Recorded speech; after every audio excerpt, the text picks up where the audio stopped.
Muito boa noite e seja muito bem-vindo ao Lideranças Empresariais, um programa em parceria com o LIDE Portugal, a Associação de Líderes Empresariais. Aqui refletimos os assuntos pertinentes e desconcertantes da atualidade. E a crise nacional e internacional continua a ocupar-nos, a todos e às mentes mais brilhantes, em especial porque já foi muito explicada, mas continua por resolver. Todos sabemos que estamos em crise, mas como diz o economista João César das Neves, agora só há um caminho possível, que é sair dela. Mas hoje as respostas não são de um economista ou de um analista, são de um gestor. Rodrigo Costa, homem forte da Zona Multimédia desde 2007, conhecido por ter a frontalidade na personalidade. E é precisamente isso que esperamos aqui hoje, nesta conversa. Muito obrigada e muito boa noite. Muito obrigada por ter aceitado este convite. Gostava de começar com o seu percurso. Vamos recuar até 1990, quando foi convidado para trabalhar na Microsoft Portugal. Gostava de lhe perguntar diretamente como é que foi possível existir esse convite sem o Rodrigo Costa ter uma licenciatura num país que se diz que é de doutores e de engenheiros. Boa noite, muito obrigado por me terem convidado para vir aqui hoje. Eu acho que o país não é um país só de doutores, de facto. É um país onde existe uma grande diversidade de gentes, com culturas diferentes, com formações diferentes. E, portanto, acho que eu tive de facto, uma oportunidade. Eu sempre trabalhei na área de software, portanto, até 1990. Esta empresa que referiu, a Microsoft, era uma empresa de software, portanto, era uma altura, estamos a falar de há 22 anos atrás, não havia grandes especialistas nestas áreas. Eu tive a minha formação, a minha preparação profissional era toda feita nessa área, portanto, acabou por ser uma coincidência. Eu estava, na altura, a preparar uma empresa para distribuir software, tinha os meus planos feitos, estava preparado para começar esse negócio, e por, de certa maneira, uma coincidência, eu ouvi dizer que a Microsoft estava a pensar abrir o seu escritório em Portugal. Contatei nessa altura a empresa, tinha pessoas amigas que estavam lá, manifestei a minha curiosidade. E passado uns meses, de facto, fui contactado. No início o projeto não me pareceu, confesso, muito interessante, porque aquilo que se pretendia era abrir um escritório de vendas em Portugal. Eu não mostrei disponibilidade para ser, a pessoa das vendas em Portugal. E uns meses mais tarde decidiram voltar a contactar-me, propuseram-me um projeto diferente. Eu gostei imenso do projeto. E daí até termos quase 200 pessoas, depois foram 10 anos. Mas tem noção que isso é uma exceção, ser convidado para ser gestor de uma empresa. Normalmente as qualificações são um ponto-chave, tendo em conta que os gestores normalmente são escolhidos para fazer crescer uma empresa. Tem que ter qualquer coisa de especial, é a sua visão, clarividência, o que é? Ambição? Alguma sorte? Eu acho que é uma mistura de tudo. Eu sempre gostei muito daquilo que faço, na altura também gostava. Como eu disse, era uma área pouco comum, havia pouca gente que soubesse muito de software, portanto, e o pouco que eu sabia, se calhar, era bastante comparado com outros. Gosto de trabalhar, sou muito dedicado às minhas causas profissionais e acho que, de certa maneira, talvez esse entusiasmo. E depois, ainda por cima, é uma empresa que tem uma característica muito especial. Muitas das pessoas que, de facto, fizeram a empresa também não concluíram as suas licenciaturas. Abandonaram a universidade nos primeiros anos. Foi também o que me aconteceu a mim. Portanto, era uma empresa que, de facto, tinha uma cultura muito aberta a que as pessoas pudessem testar as pessoas para saber se as pessoas, de facto, correspondiam às expectativas que eles tinham em relação à criação do negócio. E acho que mencionou sorte. Eu acho que em tudo na vida também a sorte também faz muitas vezes alguma diferença. Também é preciso ter essa sorte. O seu percurso é vastíssimo e é muito difícil de sintetizar aqui, mas como já falou, começou, creio que em 1979, precisamente no mundo informático, depois 15 anos de Microsoft aqui em Portugal, Seattle nos Estados Unidos e São Paulo no Brasil. Onde é que se fez gestor? Eu fiz-me gestor um pouco antes da Microsoft. Portanto, a minha área eu primeiro comecei por desenvolver software e rapidamente comecei a ter que vender o software. Vender software implicou ter várias pessoas, ter uma equipa, começar a gerir o negócio, começar a gerir pessoas. Eu tenho também, confesso, uma grande paixão pela gestão de recursos humanos. Portanto, é uma parte que sempre me acompanhou. Ainda hoje faço questão nas organizações onde estou, tenho tido sempre, portanto, essa responsabilidade acumulada com o resto das minhas responsabilidades. e, portanto, eu diria que comecei o meu trabalho de gestão praticamente há 25 anos. Portanto, quando entro na Microsoft, pronto, é diferente. Foi um projeto que começou, de facto, do zero, e, portanto, mas sempre aliado o planeamento, as vendas, a gestão de equipas, a definição de uma estratégia, a definição da execução dessa mesma estratégia, prestar contas. E, portanto, é verdade que começou sozinho, durante um ano esteve sozinho na Microsoft, e depois que a empresa que deixa é muito diferente dessa que começa. Era um projeto normal, portanto, nessa altura, estamos mais uma vez a falar quase 2 décadas atrás, as multinacionais estabeleciam-se com equipas muitas vezes muito pequenas. No meu caso foi de facto uma pessoa durante algum tempo, depois rapidamente foi evoluindo e fomos criando cada vez, fomos contratando muitas pessoas e, portanto, fez-se uma equipa grande. O que é que trouxe no caráter lá de fora e o que é que são as máximas do Rodrigo Costa, gestor? As minhas máximas são muito simples. É aquilo que eu referi há pouco. Muito entusiasmo, sou muito rigoroso em relação aos meus valores pessoais, aquilo que, no fundo, herdei foi a minha educação, com os meus pais, com os meus amigos, com tudo aquilo que fiz ao longo da vida. Sou de facto, também já mencionou há pouco, sou muito direto. Tenho sempre uma grande preocupação que a minha frontalidade não ultrapasse as marcas. Muitas pessoas sentem-se intimidadas com a minha maneira de ser, porque como me entusiasmo muito naquilo que faço, às vezes, digamos, irrito-me com alguma facilidade ou mostro falta de paciência. E isso, no fundo, é muito interessante, porque a experiência dos Estados Unidos trouxe-me algo que eu não tinha. Nós somos uma cultura, de certa maneira, um pouco mais fechada, não somos nem sempre manifestamos o nosso desagrado aos nossos chefes, aos nossos pares. E nos Estados Unidos, muito cedo, nos apercebemos que as pessoas, de facto, não aceitam as pessoas que são rudes, não aceitam as pessoas que não sabem gerir bem as suas emoções, e acabam, portanto, de nos dar um feedback muito direto, e nós temos que o gerir. E uma das coisas que eu acho que é engraçado, que estou a pensar agora, que aprendi nessa minha experiência, quer no Brasil, mas mais nos Estados Unidos, foi de facto a perceber que nós temos que medir bem as palavras, temos que medir bem as emoções, temos que perceber muito bem o impacto que temos nos outros. Portanto, isso é algo que uma pessoa aprende a saber ouvir. E acho que foi algo que aprendi durante esses anos. E as pessoas, diz quem o conhece, que tem uma grande preocupação com as pessoas e com os recursos humanos. Porquê? São aquilo que as empresas têm de mais valioso? As empresas são as pessoas. Pessoas satisfeitas, pessoas que compreendem a sua missão e que sabem que existe respeito por aquilo que elas fazem, sentem-se mais confortáveis, são mais dedicadas, estão mais preparadas para os bons momentos e para os maus momentos. Acho que é muito importante termos as organizações alinhadas, compreender bem aquilo que se pretende, que esses objetivos sejam, digamos, a consequência de valores que as pessoas possam orgulhar de ter, e é assim que se constrói uma empresa, é assim que se constrói uma marca, e acho que temos feito esse trabalho na empresa onde estou hoje. Acho que fazemos esse trabalho todos os dias.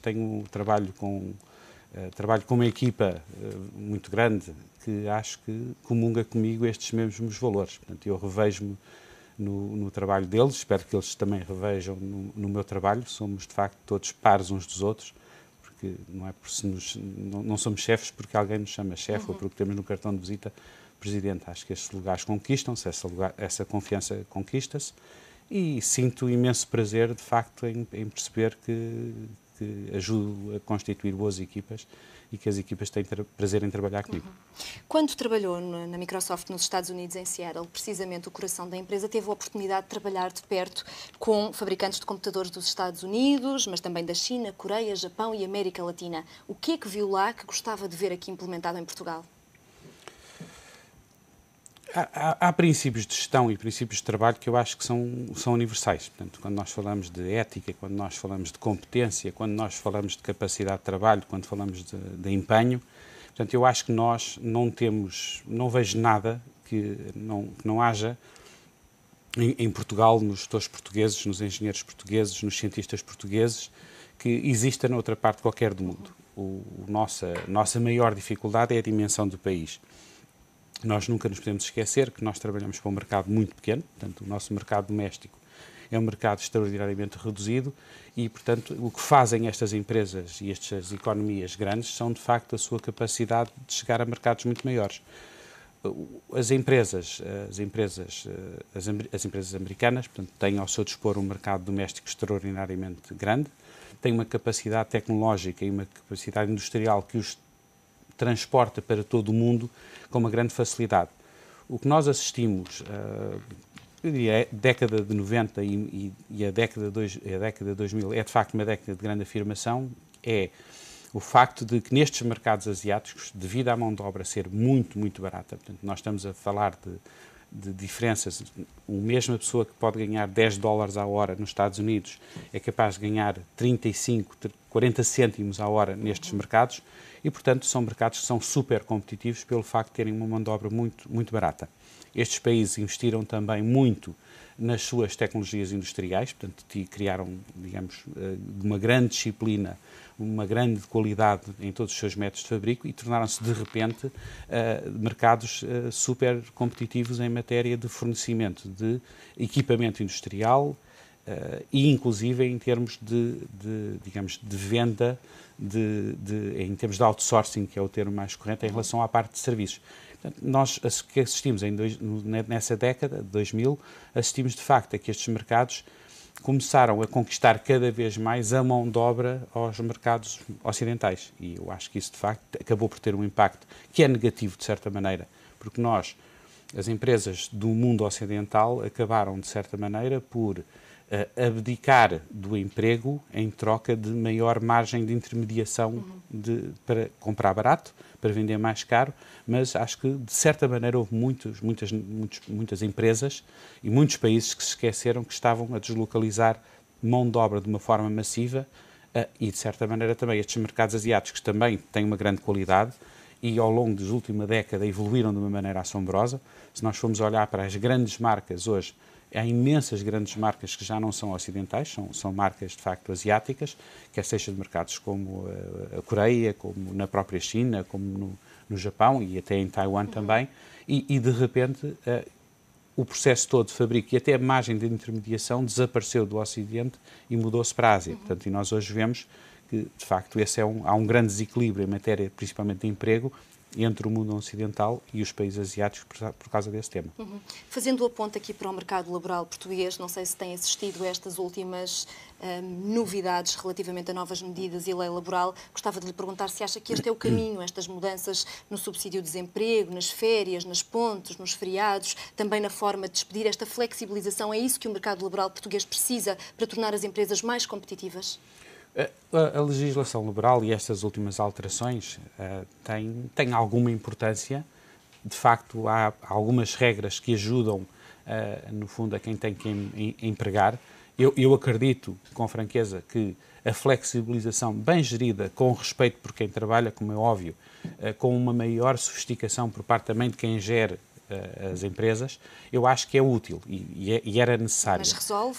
Mas não vamos estar à espera que seja isso a solução para todos os problemas da competitividade portuguesa. Quer dizer, portanto, nós temos que fazer investimentos na área da produção, temos que ter muito cuidado em termos de qualidade, nós temos que ser competitivos em termos de preço, portanto, e a parte da lei laboral é uma componente desta cadeia. Portanto, não resolve tudo, acho que é um passo importante, mas não era, mesmo que a lei fosse ainda mais flexível, não era isso que ia resolver os problemas do país. Portanto, acho que o tema está mais com as pessoas, com a nossa capacidade financeira para fazer projetos e com a nossa adequação aos mercados à procura de determinados produtos e serviços. Acho que o país precisa, e sei que neste momento isso está de facto a ser feito, precisa de revisitar todos os nossos setores da economia, perceber de facto quais são as áreas onde se deve investir, porque de facto há mercado, e quais são as áreas que eventualmente se deve parar ou investir menos, porque não há mercado para elas, e perceber o que é que vai acontecer ao mundo daqui a 5, 10 anos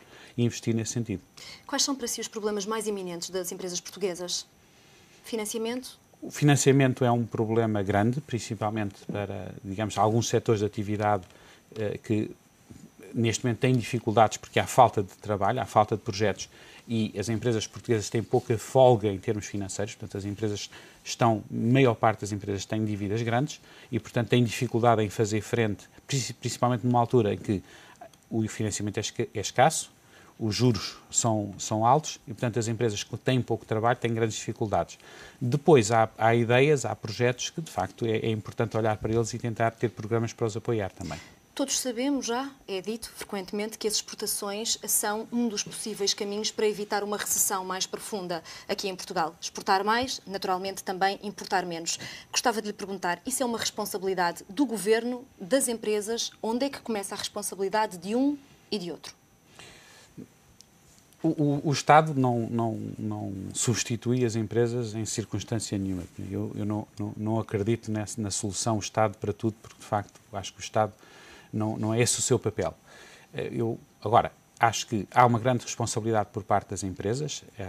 É importante que todos nós, e nós fazemos isso, como muitas outras empresas o fazem, que é constantemente estar à procura em relação àquilo que nós fazemos, o que é exportável. Outra coisa que eu acho também que é muito importante é como é que nós podemos, em relação a determinados bens, como é que substituímos importações pela própria nossa produção local.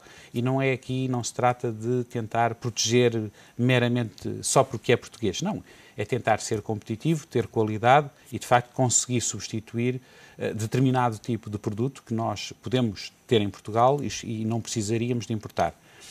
Acho que temos que ter, em relação a alguns setores, acho que, como eu referi há pouco, é muito, muito importante ter a noção de que há atividades que são exportadoras, mas que estão assentes em importações. Ora, essas não são as atividades que interessam mais. O que interessa mais são aquelas, de facto, em que não é preciso importar muito e que temos um grande valor acrescentado nacional. Portanto, acho que isso é uma prioridade. O papel do Estado é ajudar as empresas, é fornecer apoio, por exemplo, na área diplomática, e eu acho que isso é algo... Todos os governos pensam nisso. Acho que neste momento temos um governo que está bastante empenhado nessa matéria.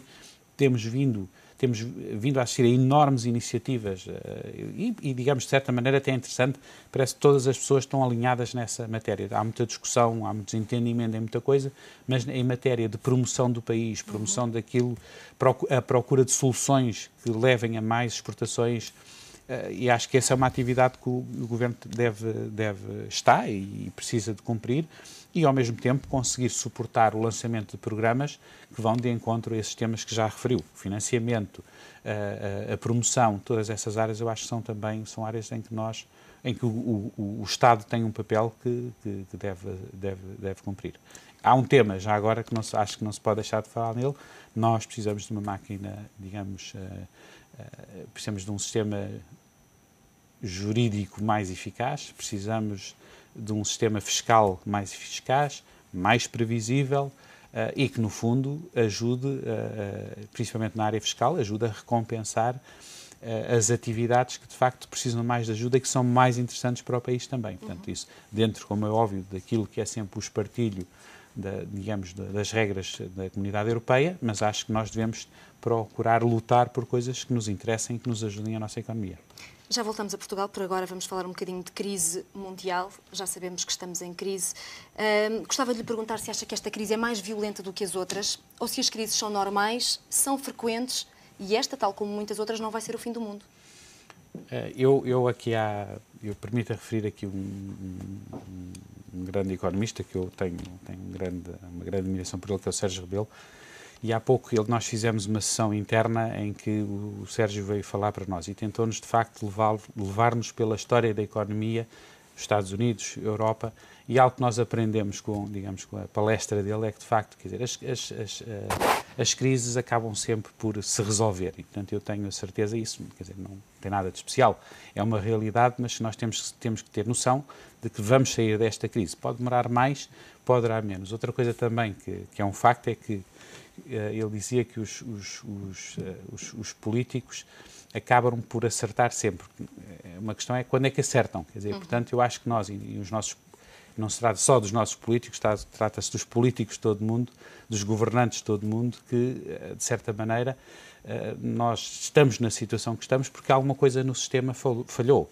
Mas consegue encontrar alguma explicação? Porque normalmente aponta-se a falência do Lehman Brothers como um acontecimento individual, mas pergunto-lhe se acha que começou aí, em 2008, ou se já se preparava há algum tempo esta crise. Esteve nos Estados Unidos, viu as raízes dessa crise nascer, de alguma forma? Um tema...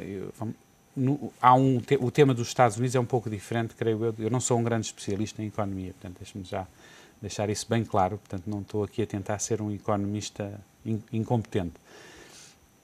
A crise dos Estados Unidos tem, de facto, uma origem muito no setor imobiliário, que, no fundo, depois acabou por se transformar numa crise do setor financeiro. E, portanto, é essa, de facto, quanto a mim, a grande razão de todos aqueles problemas que houve. Depois, simultaneamente, houve vários escândalos que aconteceram que também não ajudaram.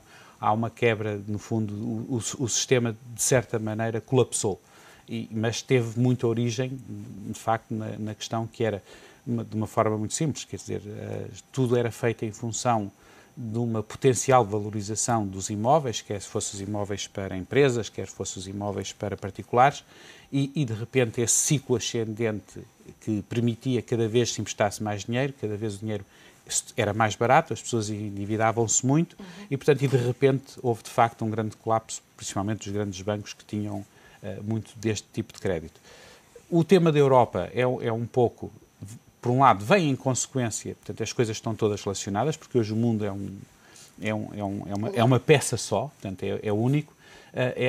Houve aí, de facto, um estremecer do sistema financeiro mundial, e depois acabou-se por assistir também à crise das dívidas soberanas, que é aquilo que nós hoje temos o nosso problema, o problema da Grécia, o problema da Irlanda, o problema de muitos outros países, tem essencialmente a ver, de facto, com... Mas que, no fundo, eu acho que tem tudo muito a ver com o facto de que dinheiro era muito fácil obter financiamento, era fácil para as empresas. É muito curioso que nós, há 5, 6 anos, tivéssemos um projeto, há 4 anos até, se tivéssemos um projeto, nós tínhamos N instituições financeiras que vinham ter connosco e diziam-nos: está disponível, as condições são boas. E, de facto, quer dizer, isso é bom e mau. Portanto, para bons projetos foi bom, para maus projetos foi mau, e hoje, de facto, temos muitas empresas com dificuldades, temos assistido, de facto, a uma reestruturação dos países, os países têm outras preocupações e estamos todos de mangas arregaçadas neste momento, um pouco por toda a Europa, a tentar recuperar o controle em relação às nossas finanças. É óbvio, eu confesso que acho que nós estamos, é um trabalho complexo, mas acho que se está a tentar fazer aquilo que é possível e impossível. Os sacrifícios são de facto muito grandes. É muito preocupante, talvez o tema, a mim pessoalmente, aquilo que mais me preocupa hoje em dia é de facto o tema do desemprego. Quer dizer, é por um lado a quebra da capacidade de compra das famílias, que é uma realidade. Nós sentimos isso no trânsito, sentimos isso no supermercado, sentimos isso nos restaurantes, e, portanto, há aí um ajuste, mas o mais dramático, definitivamente, é o tema do emprego, e espero que nós, se olharmos, há indicadores que são positivos, o tema das exportações, eu estava a ver uns números, por acaso ainda hoje de manhã, e, de facto, se nós olharmos para as estatísticas, há números que são muito positivos. As nossas exportações cresceram, creio eu, cerca de 20% praticamente nos últimos 5 anos. São movimentos importantes. Eu acho que os nossos empresários cada vez estão mais a pensar em exportar.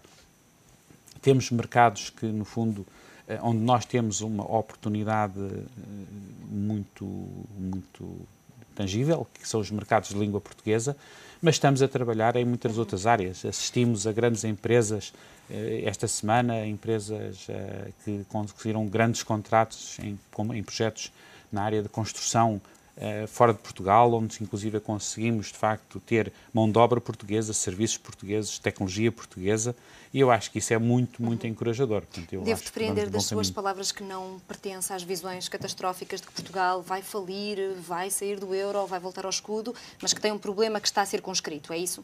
Eu acho que se nós tivermos esse tipo de visão negativa e catastrófica, o que vai acontecer, vamos ter um resultado negativo e catastrófico. Portanto, eu acho que nós temos que ser realistas, acho que temos que saber olhar, de facto, para aquilo que está errado e corrigir, e é isso que se está a fazer. É óbvio que é preciso saber explicar muito bem aquilo que se está a fazer, é crítico induzir esperança nas pessoas, as pessoas têm que acreditar que estes sacrifícios vão levar a uma solução, mas acho que há sinais positivos. Portanto, acho que eu não sou aqui um otimista irresponsável. Eu acho que sou realista, mas acho que o mundo tem que encontrar uma ordem que o faça sobreviver e acho que nós devemos de encontrar essa ordem, estamos a encontrá-la. Mais uma pergunta ainda sobre Portugal. Falou no déficit, que se vai corrigir, com certeza que vai. É certo que sim, Portugal comprometeu-se com as instituições internacionais. A questão é quem é que vai pagar a fatura? E por agora parece que quem está a pagar a fatura são as classes mais baixas e também as empresas, o que é crítico. Pergunto-lhe, acha que este governo tem seriedade e tem coragem, vai ter coragem de levar estas reformas, mas com bom senso? Primeiro, só um comentário em relação à primeira questão, que é quem é que está a pagar a crise? São as classes mais baixas, as classes mais altas, ou quem são as empresas, as grandes ou as pequenas? Creio que todos já foram afetados, exatamente. forma. Eu acho que os sacrifícios as penalidades são impostas a todos. Como é óbvio, quem tem menos sente muitíssimo mais do que quem tem mais. Quer dizer, as pessoas, de facto, têm muito dinheiro. Se tiverem que viver com metade desse dinheiro, continuam a sobreviver bem, quer dizer, não vale a pena fazer dramas, porque tem que ter consciência que é muito pior uma pessoa que tem uma família com recursos pequenos, que fique privada, que um dos elementos da família fique privada de emprego, é de facto uma catástrofe, é um problema. E portanto eu acho que agora o tema não está em... os sacrifícios são impostos para todos, agora de facto há uns que sentem mais que outros. Tem que haver sensibilidade social, sem qualquer dúvida, e tem que haver muita... Eu acho que há, agora, acho é que muitas coisas são difíceis de explicar e é impossível ter um sistema perfeito. Eu acho que este governo está a fazer aquilo que é possível fazer. Eu não sou particularmente dotado em matéria de política e, portanto, não tenho alguma dificuldade em dizer se não haveria outras alternativas. De certeza que há sempre outras alternativas. Mas a realidade é que o país tem que se ajustar a uma nova realidade. Esse esforço exige sacrifícios, exige. Agora, o que é preciso é todos nós compreendermos os sacrifícios e ter a certeza que daqui por um ano e meio, as coisas de facto começam a melhorar. E o tema do emprego é crítico, se começa a criar emprego. Quando é que isso vai começar? Espero que não falte muito. Rodrigo Costa, já vamos continuar com a nossa conversa, por agora fazemos uma curta pausa. Estamos a discutir a crise global e nacional com Rodrigo Costa. Já a seguir olhamos para o setor das telecomunicações. Fique para ver. Até já.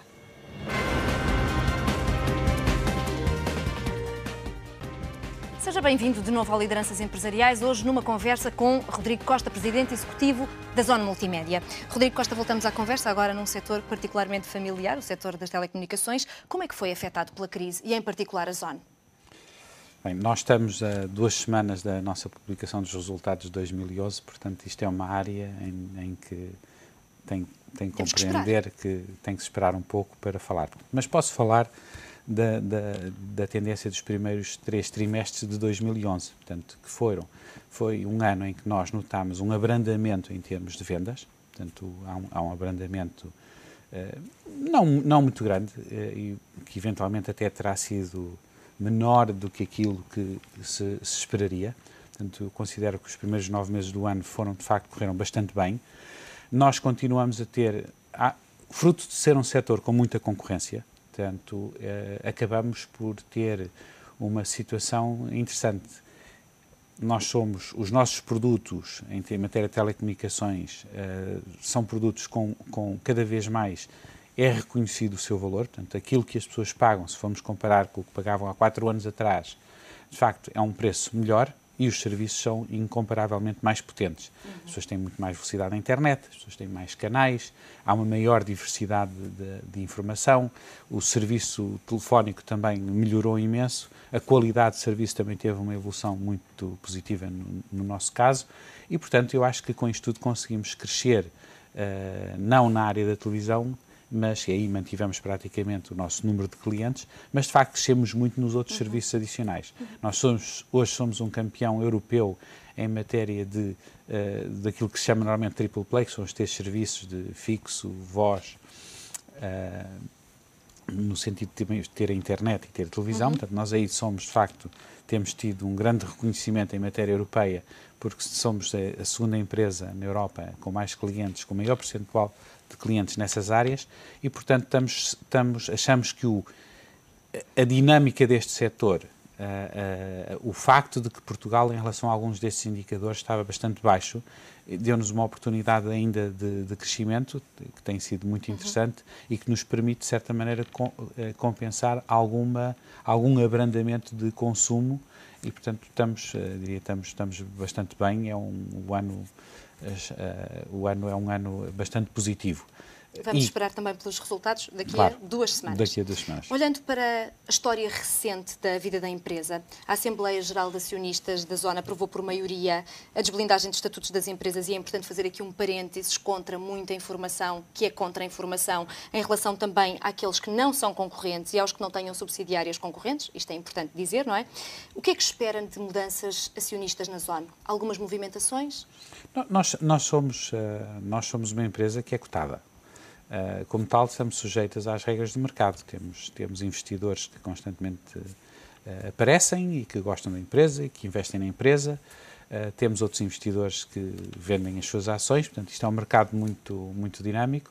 Mas é positivo esta liberdade também dos acionistas? Esta alteração de estatutos é uma alteração de estatutos que eu pessoalmente a vejo como uma evolução normal. Quer dizer, portanto, aliás, é tão normal que tivemos uma Assembleia com uma assistência, com uma presença de acionistas recorde.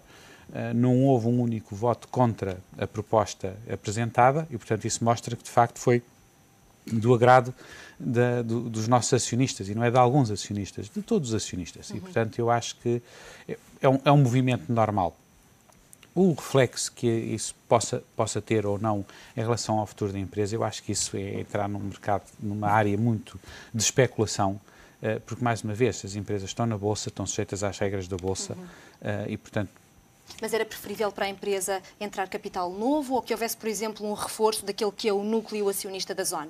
Ou uma coisa ou outra não tem nada Eu, nesta matéria, sou muito rigoroso, não me pronuncio sobre temas que tenham a ver, digamos, com a estrutura acionista da empresa. Sou o Presidente da Comissão Executiva e tenho essa responsabilidade. E há outras responsabilidades que cabem a outros órgãos dentro da empresa e aos próprios acionistas. Eles é que se devem manifestar sobre isso.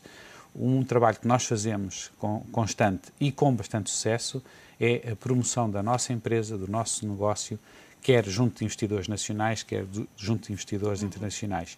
E algo que nós registámos ao longo de 2011, e isso é informações que são públicas, é que nós conseguimos cada vez mais interessar bons investidores e investidores de longo prazo na nossa empresa, quer em mercados europeus, quer em particular em mercados americanos. E isso é um trabalho que tem sido feito e que, de certa maneira, ajuda, inclusive, a fortalecer a minha convicção de que o nosso país é um país interessante. Podemos ter algumas deficiências, como todos temos, mas as boas empresas continuam a atrair investimento e as pessoas acreditam em nós no longo prazo. E acho que temos feito, com franqueza, e modéstia à parte, acho que toda a equipa que temos tem feito um bom trabalho ao longo destes anos. Hoje a empresa funciona muito bem. Mas deixe-me perguntar-lhe, porque o mercado está nervoso, está ansioso neste sentido, nota-se nas notícias que saem todos os dias.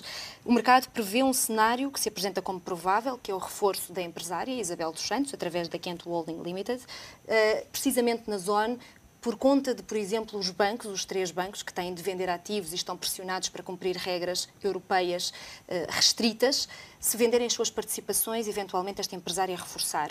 Isso significaria que é um ativo super aliciante? Eu peço-lhe desculpa, mas tenho que insistir. Eu nestes temas, de facto, não me manifesto publicamente. Tenho uma opinião, não vivo ansioso, foco no meu trabalho, quero é que a empresa venda mais, que tenha os clientes mais satisfeitos e, portanto, essa é a nossa grande preocupação. E a nossa independentemente de ser a empresária Isabel dos Santos, serem os bancos ou ser uma pessoa anónima? Nós trabalhamos para os nossos acionistas todos, nós trabalhamos para os nossos colaboradores e, portanto, nós trabalhamos, de facto, para o nosso meio onde estamos integrados. E, portanto, as nossas preocupações, e quando falando um pouco de coisas que eu acho que tem sempre as pessoas têm sempre alguma curiosidade, O tema consolidação. O tema consolidação fala-se há 4 anos. Há de acontecer se tiver que acontecer. A nossa preocupação tem sido sempre muito, muito focada em tornar a empresa mais eficaz, mais eficiente, promovê-la bem. Temos capacidade para atrair novos investidores. Acho que a realidade é que se fala muito em nós. A realidade isso é bom ou não? Claro que é bom. Acho que nós temos interesse, acho que somos um bom negócio, acho que somos um negócio com muito futuro. Se nós pensarmos, se há algum setor onde alguém deveria gostar de estar, é de facto nas telecomunicações. Repare, as pessoas cada vez têm mais necessidade de comunicar umas com as outras. As pessoas cada vez mais precisam da internet para aceder à informação, para fazerem chegar a sua informação aos outros. As pessoas precisam de falar ao telefone. As pessoas gostam de ver televisão, gostam de entretenimento. É entretenimento muito acessível. Portanto, repare, há alguma coisa que eu anteveja que vá mudar nos próximos 2, 3, 4, 5, 10, 15, 20 anos em relação a estas áreas? Eu acho que o nosso investimento, o facto de nós termos feito o nosso trabalho e o fazermos todos os dias em relação à preocupação com os clientes, a nossa preocupação em ser inovador. Nós temos este ano, 2011, foi um ano riquíssimo para nós. Nós ganhamos vários prémios de inovação internacional com as nossas plataformas, as nossas aplicações. Portanto, acho que o investimento que fizemos nos últimos anos nas infraestruturas também. Quase peço desculpa pela publicidade, mas de facto acho que nós estamos no bom caminho e isso nós não nos podemos distrair. Mas isso significa o quê? Todos esses bons resultados relativamente a um ano, que é um ano de crise, significa que a Zone vai conseguir viver sozinha? É mais competitiva sozinha? Não precisa de nenhuma zona de concorrência mais direta todos os dias ao operador incumbente? É muito boa pergunta. O que eu acho nesta matéria é assim, não há qualquer dúvida que uma empresa, neste caso, quanto maior for a diversidade de serviços que puder prestar, melhor. Agora, esses movimentos têm que acontecer se de facto houver capacidade de juntar projetos diferentes, acionistas diferentes, e a única coisa que lhe posso dizer é, há 4 anos que se fala. Acho que há, de facto, várias hipóteses. Eu sou muito constante nas respostas. Eu acho que as coisas... Mantenho a resposta. Acho que pode acontecer. Acho que pode fazer sentido industrial, sem qualquer dúvida. Não estaria a mentir se dissesse que, de facto, não faz sentido as mais serviços. Nós, há pouco tempo, concorremos a uma licença móvel. Deve ser porque achamos que, de facto, ter móvel é importante.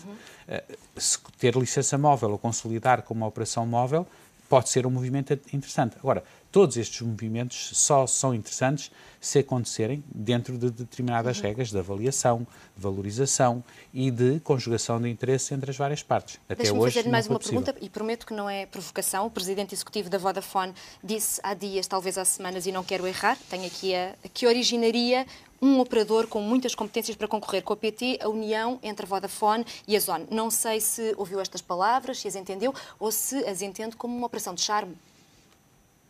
Para já, as palavras são dele e, portanto, ele terá as suas razões para fazer essas afirmações. Mas ouviu-as, acompanhou-as? Ouvi e li. Como é que as entendeu? Entendo-as como uma reflexão sobre o mercado que tem a ver com o que eu acabei de dizer, que é as empresas, quanto maior for a diversidade de serviços que oferecem, maior capacidade competitiva tem. Agora, eu acho que nós somos a prova também de que podemos ter um caminho autónomo, saudável, com uma boa capacidade de cumprir metas e acho que vamos continuar a ser assim. Agora, se vai haver movimentos de consolidação ou não, repare, isto não depende só de A, depende de A, de B, depende dos acionistas, da vontade deles.